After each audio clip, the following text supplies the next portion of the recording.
So as I was working toward this sermon this week and starting to write what thoughts were coming through my prayers and my mind, I remembered my homiletics professor. Now, homiletics is a fancy word for preaching classes. Forbes has taken some homiletics and continues to take homiletics, and it's something we all go through. And in my seminary education, I was blessed to have several different homiletics professors. For whatever reason, at that time in our life in the seminary, we were kind of rotating them through. I tried to not take that personally. But we had one seminary professor who will absolutely, through some wonderful cosmic connection in the universe, shudder at the sermon I'm preaching today. His thing was that you never were self-revelatory in preaching. Well, as you know, I do not adhere to that same philosophy. And so today's sermon for me is really deeply self-revelatory. In fact, I begin with a confession. I am a recovering perfectionist. I know that probably comes as a surprise to some of you. But I am a recovering perfectionist. And this is important because when I was growing up, and for a long time in my life, I really had to have perfection. Things had to be not only the best that I could do, but better than I could do. I had this standard set in my mind, and it's really important to me that you know that the only person creating this standard was me. I did this. I don't blame anyone. I own my own part in it. I struggled with this idea of perfectionism, and it hit me on all aspects. In academics, in sports, in relationships. Can you imagine dating in high school with perfection as your goal? Good Lord. This same professor also said, never ask the congregation questions. So, sorry, Bill. But I struggled, and here's what you need to know about this. Now, I'm not talking about healthy striving. I'm not talking about me trying to be good at something because I'm striving to be better. I'm not talking about learning more. I'm not talking about growing. I'm talking about this notion that I had in my head that it somehow had to meet this impossible standard. And it was eating me alive. It was absolutely chewing me up inside. I didn't know how bad it was affecting me until as I grew and matured and got a little older, I realized that if I wasn't careful, that perfectionism, that quest to be perfect would kill me. At least spiritually, and maybe more. Now here's the good news. I know I'm not alone. In fact, I'll bet I'm looking at a room full of people, some of whom are in similar boats, or maybe not quite as far along in the journey as I am today. We are where we are. We are who we are. So one of the things I want you to know, first and foremost, if you ever want to talk about perfectionism and the journey to recovery from such a thing, then by all means, make an appointment with me.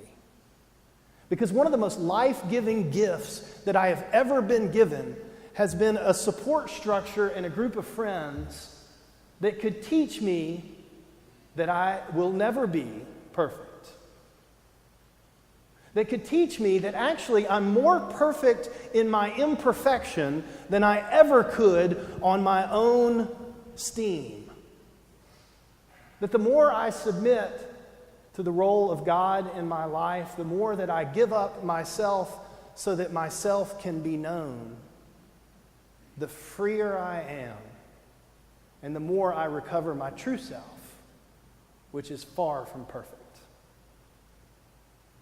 So all of that self-revelation aside, today's gospel hits me like a ton of bricks.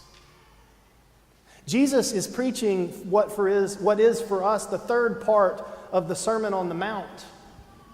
And we get this continued part of Jesus' sermon where he says, "You have heard it said, but I say to you."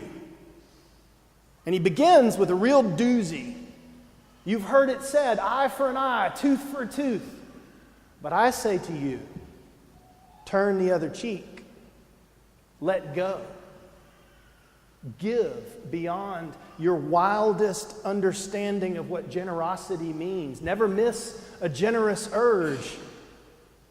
Let those who persecute you go, and the resentment that you feel bleed away like a spirit that needs to blow with the wind.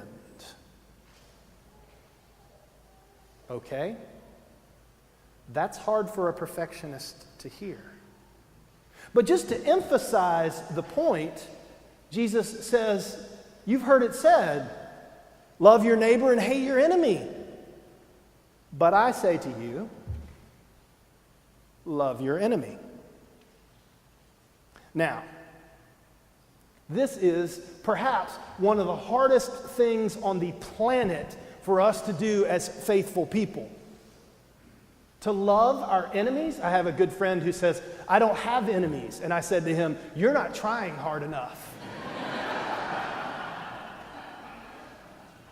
We all have people that we don't agree with. We all have people that we would choose not to hang out with. In fact, I bet if I were to ask you a question, much to the chagrin of my homiletics professor, who are the people in your life that you absolutely cannot stand? If you're really and completely honest, they pop into your mind quickly. They do for me, they do for all of us. So the challenge that Jesus is saying is, look, loving people that love you back is easy. Picture those people that offer you love and you're able to receive it from. I hope they pop into your mind just as easily as the people that don't do that. But that love that you receive from them is the same exact love that we are to offer the first group. The collect for today says, without love, nothing we do matters. Without love, nothing we do matters. All of these areas where I sought perfection and created this impossible standard, none of it mattered until I was able to get into the mindset and spirit of love with a capital L. And that's what we are called to embody and empower ourselves to hold fast to every time we gather. Because you know what I know about human beings? Relationships are hard. There are people we don't like. There are people that we want to defriend on Facebook and in real life some days. But we are called to love. Radically, inclusively, openly love. And that is not some generous platitude. That is who we are meant to be. Now, when I say that out loud, the old perfectionist kicks in, and I start thinking, I can't live up to that standard. But you see, we've got an ace in the hole. This wonderful and beautiful Spirit of God that moves in us and through us, that allows us to be loving in the face of challenge and adversity. And for many of us, for me, it begins with just loving myself. understanding that I and we are created in the image and likeness of God, and nothing can take that from us. That we are called to love out of the very same Spirit that loved us before we even knew it. So I like to say I'm a recovering perfectionist because every day of my life I remember that it's not my standard that I live up to, but God's. And God's standard is grace. That beautiful and unmerited thing that we get just by being us. You don't have to perform or perfect. You just have to participate. To be alive in the life of God, to live and to love and to look at the people in the world, yes, even your enemies, and say, you are loved. You are loved because you are. And I know this to be true because it's true for me. So just to put the icing on the cake, Jesus finishes this wonderful sermon with this little tagline, be perfect, therefore, as your heavenly Father is perfect.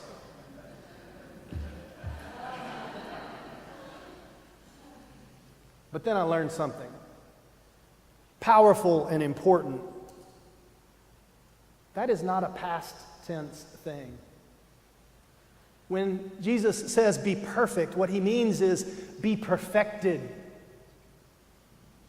be matured, be grown, be enlarged, be encouraged.